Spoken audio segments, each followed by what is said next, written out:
Future Queen consort Camilla. She's given a rare interview about her life with Prince Charles and how she has learned to cope with criticism. Le silence qui régnait dans les appartements de Windsor ce soir-là était trompeur car derrière les portes closes de la chambre familiale, une décision allait être prise qui allait ébranler la monarchie en son sein. Ce qui avait été présenté au monde comme un rassemblement de réflexion et d'unité devint bientôt le théâtre d'un acte d'autorité sans précédent. Le roi Charles âgé est visiblement tendu par des problèmes de santé, convoqua les membres les plus importants de sa famille dans l'espoir de mettre fin à des mois de tension tacite. Le cadre était solennel, l'atmosphère chargée de suspicion, comme si chacun savait que l'équilibre de la couronne était sur le point de basculer. Lorsque Camilla entra, sa confiance était indéniable. Pendant des années, elle avait soutenu Charles, survécu à l'hostilité publique, esquivé des vagues de critiques et finalement porté la couronne de reine consort. Elle était convaincue que cette rencontre renforcerait sa position et confirmerait sa permanence.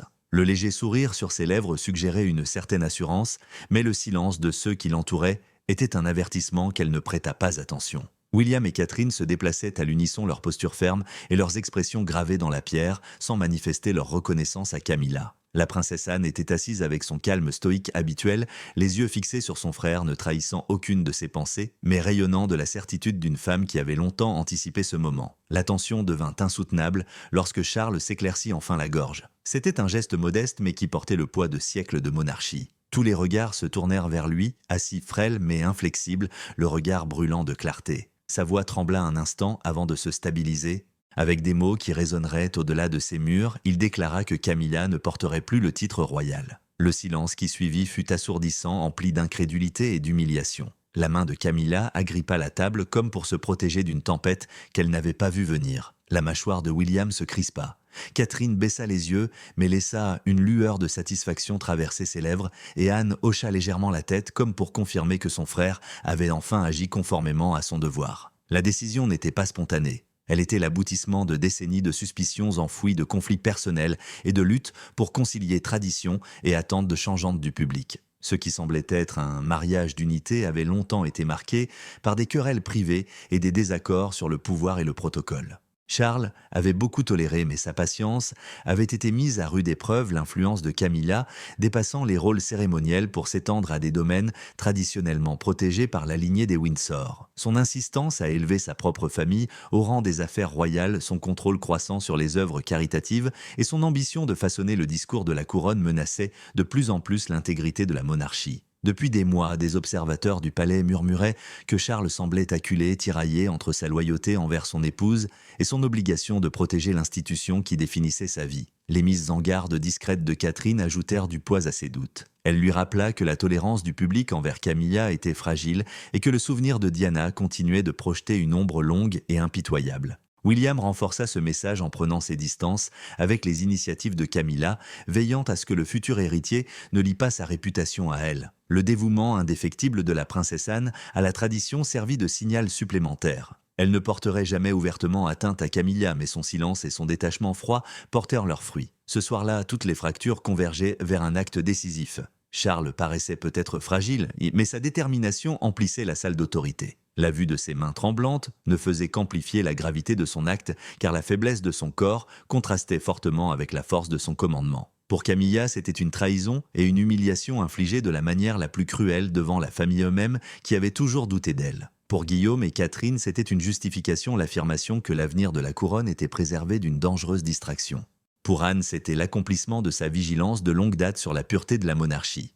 Mais ce qui comptait le plus n'était pas l'humiliation d'une reine consort, mais le message envoyé par Charles. Il était prêt à sacrifier son confort personnel pour préserver l'institution qui se tenait au-dessus des désirs individuels. Ce n'était pas une décision prise à la légère, ni une décision irréversible. À cet instant, la monarchie entrait dans un nouveau chapitre façonné, non pas par une transition en douceur, mais par une rupture décisive. Le monde extérieur à Windsor ne resterait pas longtemps dans l'ignorance.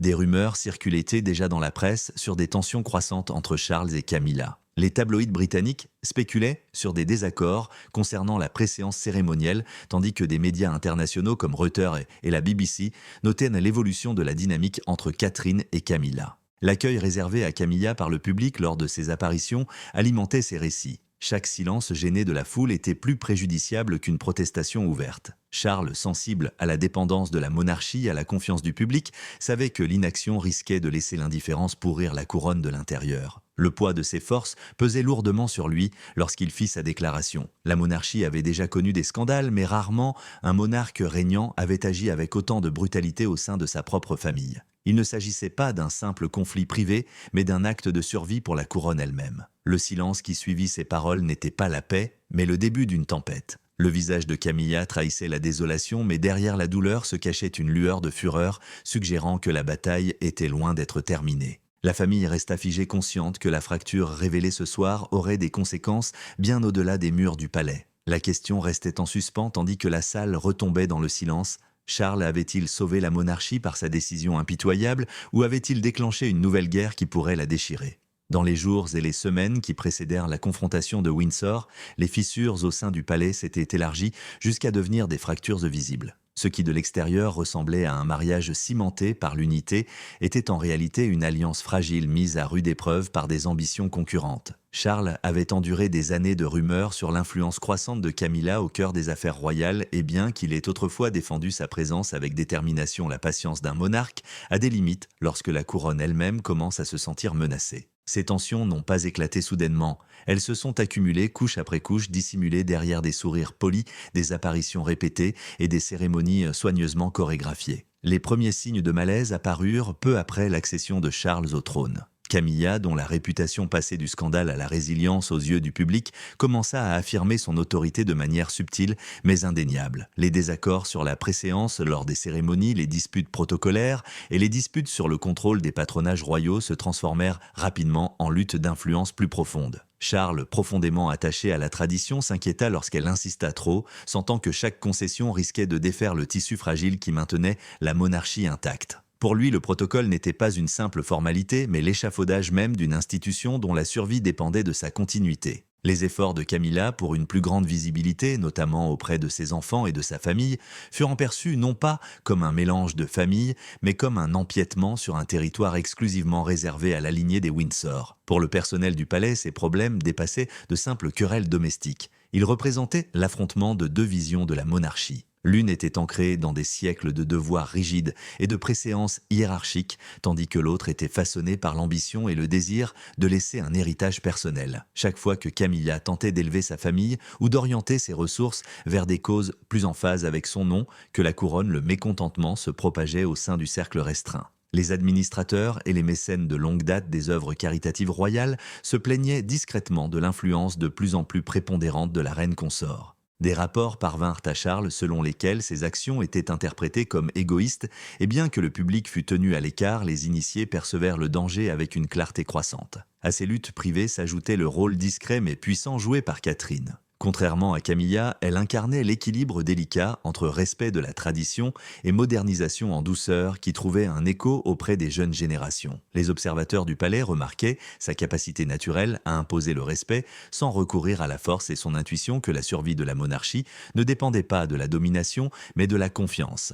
Catherine aurait averti Charles que l'assurance croissante de la reine consort risquait de s'aliéner le public dont les blessures liées au souvenir de Diana n'étaient jamais complètement cicatrisées. Son message ne fut pas délivré par un défi ouvert, mais par un rappel constant que le peuple considérait elle et William comme les héritiers naturels de l'héritage de compassion et de retenue de Diana. Guillaume lui-même agissait avec prudence, mais ses décisions étaient éloquentes. Il commença à apparaître moins fréquemment aux événements liés à Camilla, réduisant son soutien public de manière qui semblait fortuite aux yeux du monde extérieur, mais qui étaient des signaux délibérés dans les couloirs du palais. S'allier trop étroitement à Camilla risquait d'affaiblir son image de futur protecteur de la monarchie. Son retrait discret était stratégique, créant une distance sans confrontation ouverte. Charles comprit la signification de ce retrait. Son héritier refusait de miser l'avenir de la couronne sur le rôle de plus en plus contesté de Camilla. La position de la princesse Anne était tout aussi cruciale.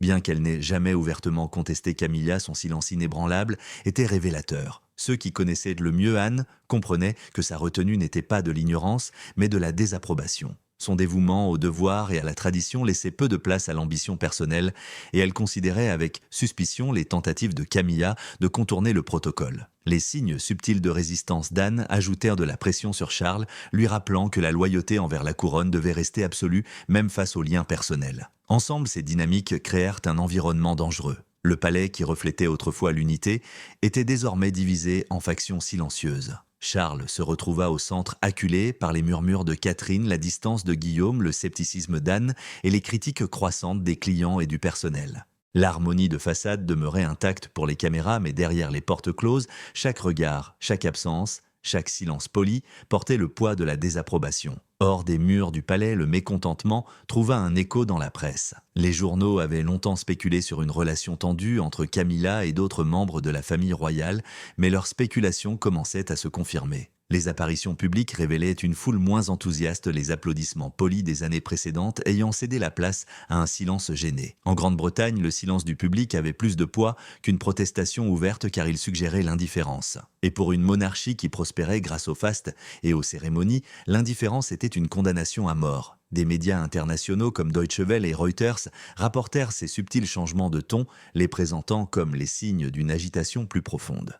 Le souvenir de Diana demeurait une toile de fond qu'aucun apparat ne pouvait effacer. La tension atteignit un tel point que même au sein du Parlement, les rumeurs s'amplifièrent. Des hommes politiques qui témoignaient autrefois un respect indéfectible au monarque commencèrent à exprimer en privé leur inquiétude quant à la menace que l'influence de Camilla portait à la stabilité de la couronne. Des rapports suggéraient que si la situation empirait, des voix pourraient réclamer un examen plus approfondi des finances et du rôle de la monarchie. Pour Charles, de tels murmures étaient impensables. Ils constituaient des avertissements quant à la menace que le trône lui-même pourrait subir s'il ne s'attaquait pas résolument à la question. À mesure que les fractures s'approfondissaient, Charles comprit que le conflit ne se limitait plus à des querelles personnelles. Il était devenu une épreuve pour la couronne.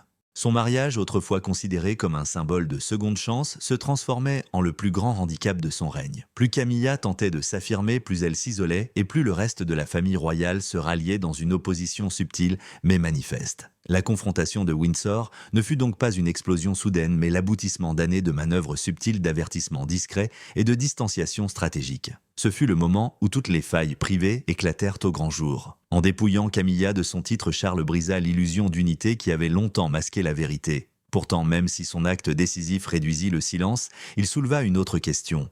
La monarchie fracturée de l'intérieur et soumise à des pressions extérieures pouvait-elle résister à la tempête qui venait de se déchaîner, ou Charles n'avait-il fait qu'exposer une blessure qui ne cesserait de s'approfondir ? Le choc à Windsor commença bientôt à se répercuter à l'extérieur, alimentant une tempête que le palais ne pouvait plus contenir. Ce qui avait été murmuré dans les couloirs était désormais débattu à la télévision, dans les journaux et sur les forums numériques, chacun amplifiant le sentiment que la monarchie sombrait dans la crise. Pendant des années, l'institution avait survécu en cultivant le cérémonial et l'unité, mais avec l'ébranlement de la position de Camilla, l'opinion publique s'est durcie et a pris une tournure bien plus dangereuse. L'image soigneusement équilibrée de résilience s'est fissurée et la presse n'a pas tardé à peaufiner son discours. Chaque apparition de Camilla dans les mois précédant la confrontation avait été accueillie froidement, et ces moments étaient de désormais rejoués à l'infini. Des images de foule polies mais silencieuses côtoyèrent des images enthousiastes de Catherine, chaleureusement accueillies par le public. Les commentateurs ont saisi ce contraste,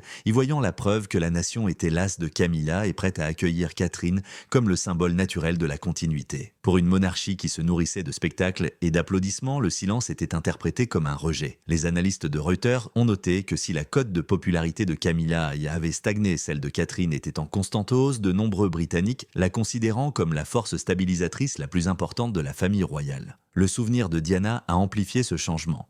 Plus de 2 décennies après sa mort, l'image de Diana est restée une référence à laquelle chaque femme de la famille royale était comparée. Les journaux ont comparé des photos d'archives témoignant de la compassion et du glamour de Diana à des comparaisons moins flatteuses avec Camilla, et le verdict dans l'imaginaire collectif a été impitoyable. Diana incarnait le sacrifice et l'empathie, tandis que Camilla était associée à l'ambition et à la division. La résonance persistante de l'héritage de Diana signifiait que toute tentative de Camilla de s'affirmer était inévitablement assombrie par des critiques selon lesquelles elle ne pourrait jamais incarner les qualités qui caractérisaient la défunte princesse. La couverture médiatique internationale a aggravé le choc. Des médias allemands comme Deutsche Welle ont présenté la confrontation non seulement comme un drame familial, mais aussi comme un signe de fragilité institutionnelle à un moment où la Grande-Bretagne était confrontée à des difficultés économiques et à des tensions diplomatiques croissantes. Al Jazeera a souligné la perception croissante que Catherine était devenue le véritable visage de la royauté moderne, contrastant sa dignité sereine avec l'image ravagée de Camilla. Même les médias américains, habituellement éloignés des querelles internes au palais, ont spéculé que la décision de Charles avait été influencée par la nécessité de garantir la confiance transatlantique dans la monarchie symbole fiable en ces temps incertains. La presse nationale a intensifié ses attaques en ciblant le réseau personnel de Camilla. Les enquêtes sur les affaires de sa famille, élargies autrefois ignorées comme détails de fond, ont désormais fait la une des journaux. Les allégations d'opportunisme et de trafic d'influence ont largement circulé les tabloïds, suggérant que ses proches bénéficiaient injustement de leur proximité avec la couronne. Si nombre de ces allégations manquèrent de preuves tangibles, l'impression qu'elles créaient était corrosive. La force de la monarchie avait toujours reposé sur la conviction qu'elle se tenait au-dessus des ambitions personnelles et l'intrusion perçue des intérêts familiaux dans les affaires royales par Camilla a encore érodé cette conviction. Au même moment, des fuites au sein du palais dressaient un tableau de discorde entre Camilla et Catherine. Des rapports suggéraient des échanges houleux au sujet des rôles cérémoniels et des décisions relatives aux engagements royaux. Qu'elles soient vraies ou exagérées, les médias s'emparèrent de ces histoires comme d'une preuve de rivalité. Le contraste entre les deux femmes devint un récit commode, sans grand intérêt. Catherine, posée, compatissante et tournée vers l'avenir, Camilla, assiégée, source de division et accablée par des controverses passées. Les tentatives du palais de nier ces histoires ne firent que leur conférer davantage de crédibilité aux yeux du public. Le poids de cette tempête médiatique s'alourdissait de semaine en semaine. Chaque gros titre non seulement affaiblissait Camilla, mais renforçait aussi l'image de Catherine. La retenue discrète de Catherine était interprétée comme une discipline royale, tandis que sa visibilité croissante auprès de Guillaume renforçait le sentiment que l'avenir de la couronne leur appartenait. Les analystes affirmaient que la décision spectaculaire de Charles visait moins à punir Camilla qu'à ouvrir la voie à Guillaume et Catherine pour une ascension sans entrave. Selon cette interprétation, la décision du roi ne relevait pas de la faiblesse, mais d'un acte calculé de préservation, sacrifiant des liens personnels pour assurer la survie de l'institution. Au-delà des gros titres, l'effet sur l'opinion publique fut indéniable. Les sondages suggéraient une forte hausse du soutien à William et Catherine, porteurs légitimes de l'avenir de la monarchie. Les foules autrefois indifférentes aux apparitions royales acclamèrent désormais le couple, avec enthousiasme, leur présence étant interprétée comme un nouveau chapitre après des années de scandales. Pour les citoyens ordinaires, ce changement avait une portée symbolique. En cette période de difficultés économiques, d'instabilité politique et d'incertitude mondiale, le peuple aspirait à la stabilité et il la voyait incarnée non pas en Camilla, mais en Catherine. La monarchie avait toujours été sensible à la confiance du public et Charles le comprenait mieux que quiconque. Son règne né dans l'ombre du scepticisme ne pouvait se permettre de faiblir si tôt. Les comparaisons avec Diana étaient des rappels obsédants de blessures passées jamais cicatrisées et le cadrage incessant des médias garantissait que Catherine apparaisse comme la seule figure capable de relier le passé et le présent. Pourtant, cette dynamique comportait également de nouveaux risques. En valorisant Catherine par contraste avec Camilla, la monarchie alimentait un discours de division plutôt que d'unité. L'approbation immédiate risquait d'engendrer une instabilité durable car une couronne fracturée par la rivalité ne pouvait pas tenir éternellement. La presse, toujours avide de suspense, transforma l'affaire en spectacle quotidien. Chaque murmure des initiés était rapporté comme une confirmation, chaque geste subtil lors des apparitions publiques interprété comme la preuve d'un basculement des alliances. Le public international assimila la saga à la fois à un divertissement et à une mise en scène politique, renforçant l'idée que la monarchie britannique, autrefois vénérée pour son côté mystique, était devenue le théâtre d'un conflit perpétuel. Même les voix les plus favorables reconnaissaient que l'institution était désormais vulnérable à des forces bien au-delà de son contrôle. À mesure que le récit s'enchaînait, une réalité s'imposait. L'avenir de la monarchie ne se dessinerait plus discrètement derrière les portes du palais, mais sous l'œil incessant d'un monde avide de scandales. À chaque gros titre, à chaque sondage et à chaque comparaison avec Diana, l'institution s'éloignait encore davantage de son unité. Ce qui avait commencé comme une confrontation privée se révélait désormais comme une prise de conscience publique, forçant la question suivante: la monarchie pourrait-elle survivre à une pression aussi incessante ou la décision de Charles n'avait-elle fait que remplacer une crise par une autre? La tempête provoquée par la décision de Charles se propagea rapidement des couloirs du palais aux arènes politiques et diplomatiques où les enjeux étaient encore plus importants. La monarchie avait toujours été plus qu'une institution nationale. C'était un symbole intégré au système politique britannique et un emblème de continuité qui projetait sa puissance à travers le monde. Lorsque des fissures apparurent à Windsor, elles se répercutèrent au Parlement, au ministère des Affaires étrangères et dans les cercles diplomatiques qui mesuraient chaque frémissement d'instabilité avec une inquiétude calculée. Ce qui avait été autrefois une lutte familiale devint désormais une affaire d'État. Au Parlement, les murmures d'inquiétude se firent plus forts. Certains députés, déjà sceptiques quant au coût et à la pertinence de la monarchie dans la Grande-Bretagne moderne, commencèrent à considérer la crise comme la preuve de la nécessité de réformes. Des discussions firent surface en commission pour savoir si le financement public des fonctions royales pouvait résister à l'érosion de la confiance. Bien qu'aucune motion sérieuse ne fut présentée, le ton du débat avait changé. Les commentateurs de la BBC remarquèrent que les responsables politiques, tous partis confondus, parlaient moins respectueusement de la monarchie ces dernières semaines, suggérant un affaiblissement de l'autorité de Charles. Pour un souverain fraîchement monté sur le trône, ce refroidissement du respect parlementaire était alarmant. Il ne s'agissait pas d'une rébellion ouverte, mais d'un avertissement: la monarchie ne pouvait plus compter sur une déférence inconditionnelle. Sur le plan international, les retombées furent tout aussi inquiétantes. Des diplomates rapportèrent que des alliés étrangers reconsidéraient l'intérêt d'une association trop étroite avec Camilla. Reuters nota que plusieurs États du Commonwealth, déjà en proie à des débats sur leur lien avec la couronne, voyaient désormais dans cette crise une justification supplémentaire à leur distanciation. Les dirigeants, qui accueillaient autrefois avec enthousiasme les visites royales, exprimèrent leurs hésitations, craignant que des photos avec Camilla ne nuisent à leur propre politique intérieure. À huis clos, de hauts conseillers informèrent Charles que l'image de la monarchie à l'étranger était fragile et que la confiance en son règne dépendait de sa capacité à projeter l'unité. Les rumeurs selon lesquelles des dignitaires étrangers doutaient de l'aptitude de Camilla à jouer un rôle de figure de proue ne pouvaient être ignorées. Cette incertitude s'inscrivait dans un contexte plus large d'instabilité mondiale. Le Royaume-Uni était confronté à des turbulences économiques, à des conflits commerciaux et à des alliances tendues. Une monarchie en proie à la tourmente risquait d'accentuer le sentiment de faiblesse nationale à un moment où la Grande-Bretagne cherchait à faire preuve de résilience. Les commentateurs allemands Frankfurter Allgemeine Zeitung La Crise de Windsor reflétaient l'instabilité politique britannique de ces dernières années, dressant le portrait d'un pays peinant à définir son rôle sur la scène internationale. À Washington, des analystes ont suggéré que les responsables politiques américains voyaient dans cette situation un test pour déterminer si la monarchie pouvait rester un partenaire fiable pour projeter son soft power outre-Atlantique. Pour Charles, ces événements soulignaient la gravité de sa décision. La monarchie avait toujours survécu en s'adaptant aux circonstances, mais elle avait aussi prospéré en projetant une continuité. Voir l'institution présentée comme divisée et instable sur la scène internationale était intolérable. Les conseillers du palais s'efforcèrent de réparer les dégâts, mais la tâche était colossale. Chaque tentative de rassurer les alliés sur la stabilité de la monarchie fut sapée par une couverture médiatique incessante de l'humiliation de Camilla et des fractures internes du palais. L'opinion publique n'a fait qu'amplifier ces pressions. Les sondages publiés par YouGov indiquaient que la confiance dans la monarchie avait chuté immédiatement après la confrontation, tandis que le soutien à Guillaume et Catherine avait fortement augmenté. Ce déséquilibre créait un paradoxe: l'avenir de la monarchie semblait assuré entre les mains de la jeune génération, mais son présent était déstabilisé par les conséquences des actions de Charles. Ce changement de confiance générationnelle a eu des conséquences politiques. Les parlementaires ont commencé à se demander si l'institution pouvait perdurer sous sa forme actuelle, si la confiance du public envers le monarque régnant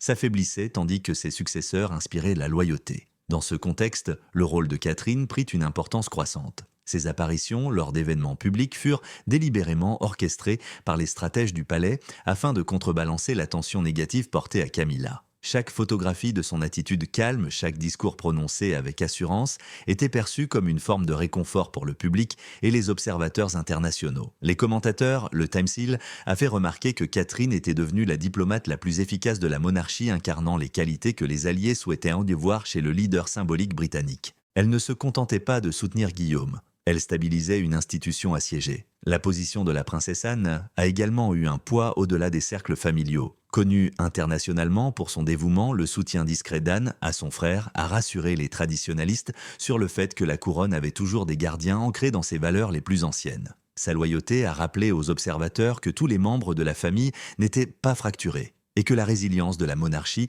résidait dans la volonté d'individus de maintenir la discipline, quel qu'en soit le prix personnel. Ce soutien subtil a eu de l'importance dans les conversations diplomatiques où la perception l'emportait souvent sur les détails. Pourtant, les pressions politiques ne se sont pas atténuées. Les militants réclamant une plus grande transparence des finances royales ont profité de la crise pour amplifier leurs revendications. Les commentateurs, le Guardian a soutenu que la confrontation démontrait que la monarchie n'était plus à l'abri des regards. En dépouillant Camilla de son titre de manière aussi spectaculaire, Charles avait involontairement suscité des questions sur ce qui restait caché derrière les murs du palais. Les appels à la responsabilité se sont intensifiés. Et s'ils n'ont pas menacé la survie immédiate de la monarchie, ils ont érodé son mystère. La convergence des murmures parlementaires, du malaise diplomatique et du mécontentement populaire formait un trio dangereux. Chaque force renforçait les autres, créant un environnement dans lequel Charles ne pouvait plus se permettre de faux pas. La monarchie était mise à l'épreuve sur de multiples fronts et chaque décision comportait désormais le potentiel de la stabiliser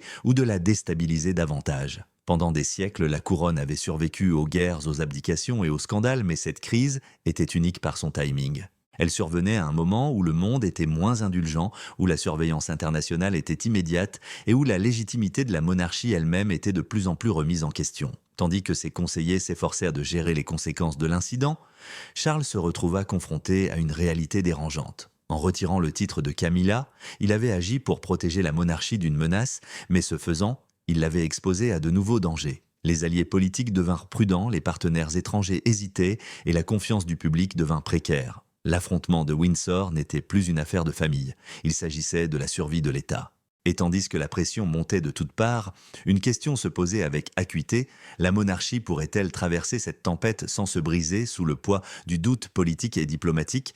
Derrière le brouhaha politique et le malaise diplomatique, la véritable étincelle qui poussa Charles à agir résolument résidait dans les secrets révélés au sein de sa propre maison. Le public assista à la destitution de son épouse par un roi, mais ce qui le poussa à agir ainsi fut la preuve que Camilla avait discrètement construit sa propre sphère de pouvoir au sein de la couronne. Pour Charles, qui avait passé sa vie à défendre la monarchie contre les pressions extérieures, la prise de conscience que le danger avait été nourri au sein de ses propres murs était intolérable. Tout commença par des murmures au sein du personnel.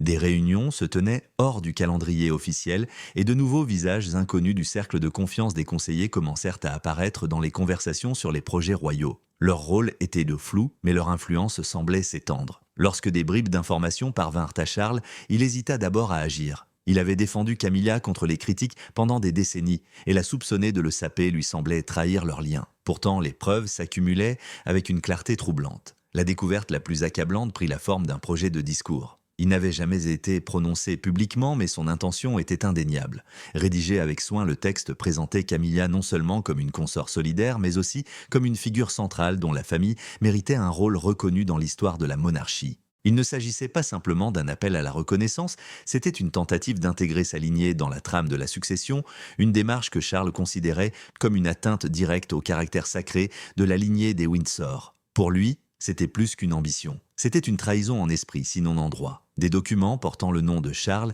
apparurent sans son autorisation, projetant l'illusion d'une approbation royale là où il n'y en avait pas. Pour un monarque dont chaque signature avait une valeur juridique, il s'agissait d'une violation impardonnable. Il voyait dans ces actes les contours d'une monarchie de l'ombre, une vision alternative qui plaçait les intérêts personnels de Camilla au-dessus de la stabilité de la couronne. Chaque découverte le perçait plus profondément, le convainquant qu'il ne s'agissait pas d'une querelle personnelle, mais d'une menace existentielle pour l'institution elle-même.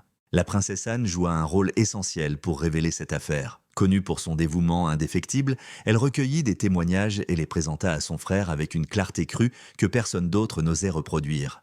Des rumeurs, des brouillons de documents et des récits suspects furent présentés à Charles, ne laissant aucune place au doute. Son message était clair, s'il n'agissait pas, la monarchie souffrirait de blessures incurables. Cette intervention marqua un tournant concrétisant la décision de Charles de se préparer à une confrontation qui se conclurait par l'humiliation publique de Camilla. L'influence de Guillaume fut plus subtile, mais non moins décisive. Lors de conversations privées avec son père, il souligna la fragilité de la confiance du public. Il rappela à Charles l'héritage de Diana, les attentes du peuple envers ses futurs rois et reines. Guillaume exhorta à la prudence, mais son message était clair, la survie de la monarchie dépendait de la préservation de la position de Catherine par son association avec Camilla. Ces arguments résonnèrent dans l'esprit de Charles pendant ces nuits blanches, renforçant l'idée que retirer le titre de Camilla n'était pas une cruauté, mais une nécessité. Lorsque la réunion familiale eut enfin lieu, la révélation de ses secrets transforma la confrontation en un acte plus que symbolique. Camilla, entrée avec l'assurance d'une personne attendant une confirmation, fut prise de court par la déclaration selon laquelle son rôle lui avait été retiré. Pourtant, c'est sa réponse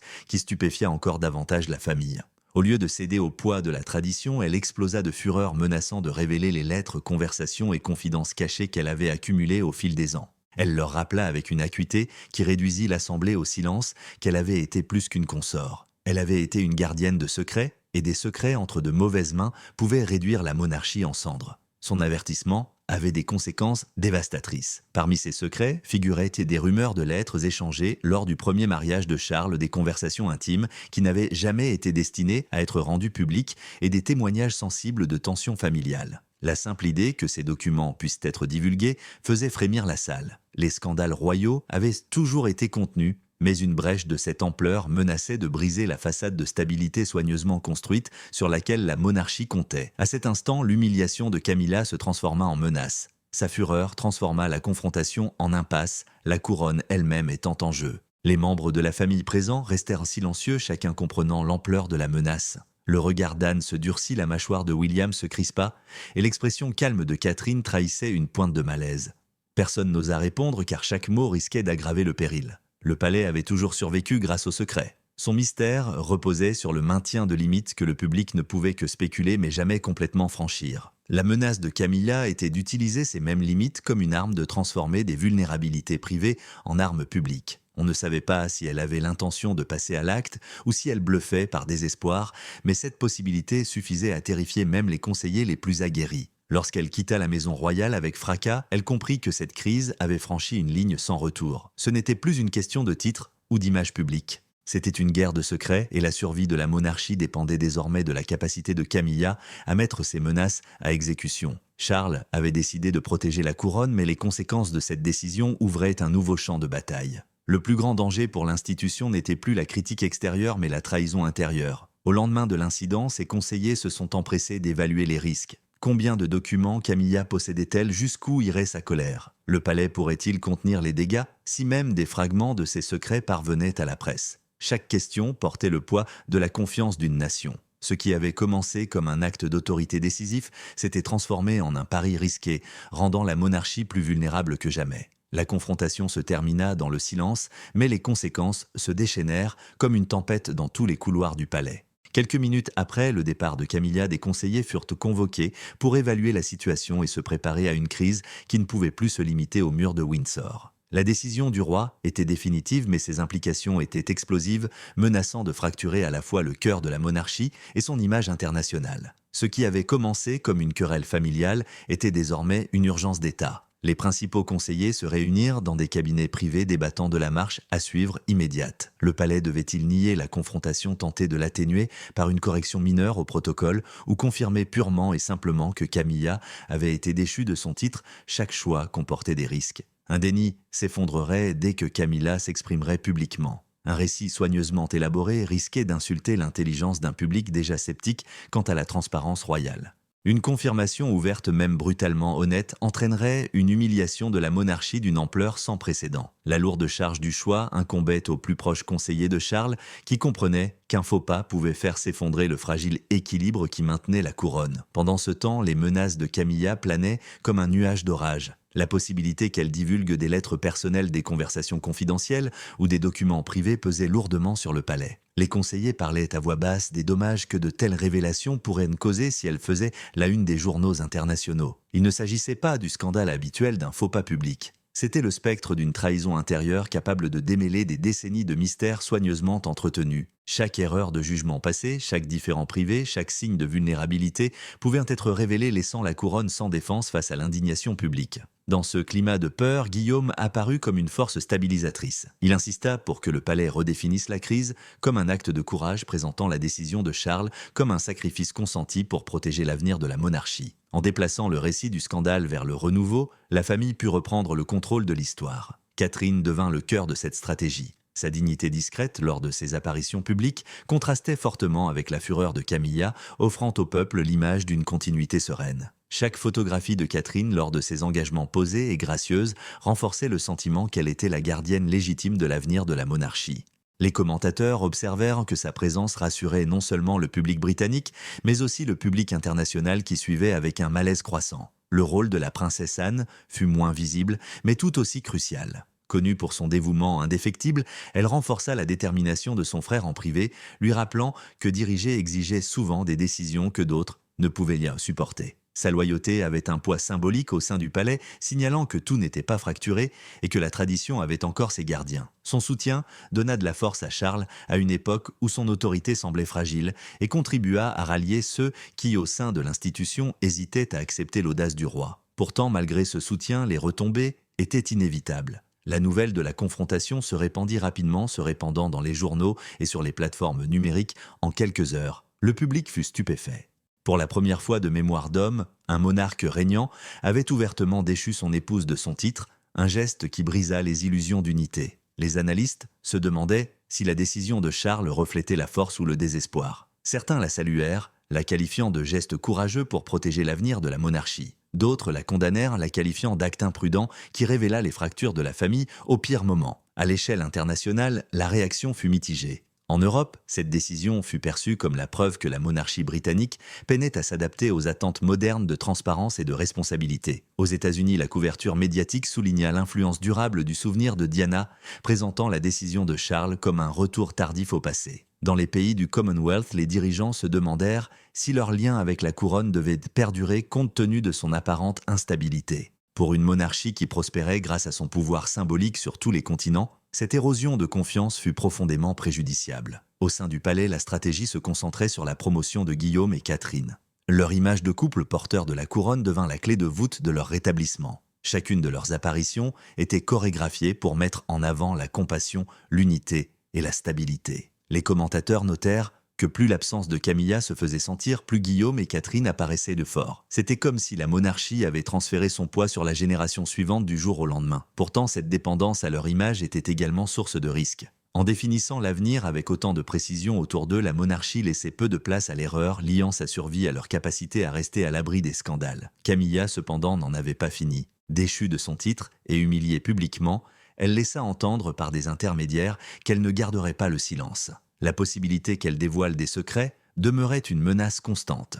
Pour la famille, cela signifiait vivre sous l'ombre de révélations potentielles pouvant éclater à tout moment. Les conseillers évoquaient des plans d'urgence préparant des réponses à des fuites qui pourraient ne jamais se produire, mais qui pourraient dévaster la monarchie si elles se produisaient. L'institution se retrouva sur la défensive, se préparant au coup de l'intérieur tout en essayant de projeter une image de stabilité extérieure. La monarchie avait franchi un seuil d'où elle ne pourrait plus revenir. La couronne, autrefois symbole d'une continuité inébranlable, présentait désormais des fissures visibles.